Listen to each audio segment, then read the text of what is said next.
surfaces and can cause hemorrhagic fever with a fatality rate up to 88%.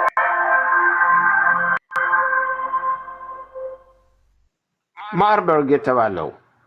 በሽታ እናንተው ናችሁ ኬሪየር ሆናችሁ ይዛችሁ ተመጣጣችሁ እናንተው ሰው ነው እናንተው ዘመድ ነው እናንተ ምክንያቱም ጽዳት የሚጎላችሁ ከመሆኑ የተነሳ የምታደርጉትና የምትበሉትን እንኳን ካለማወቃችሁ የተነሳ ኢቦላ መሰል በምዕራብ አፍሪካ የነበረ በሽታ ነው ማርበርግ የሚባለው ደግሞ ጥንትም የነበረ በሽታ ነው የነበረ ጥንትም እናንተው ጋር ነው የነበረው የእናንተው በሽታ ነው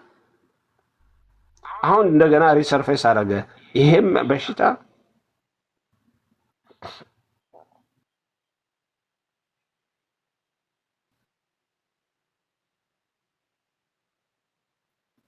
እዛው አካባቢያችሁ በእናንተው ሰዎች ነው ተይዞ የነበረው አልፎ ተርፎ ከተማ ውስጥ ገብቶ ሰዎች እየፈጀ ነው ማለት ቫይረሱ አዲስ አበባ ገብቷል ወደ አረርት ሆስፒታል ሪፈራል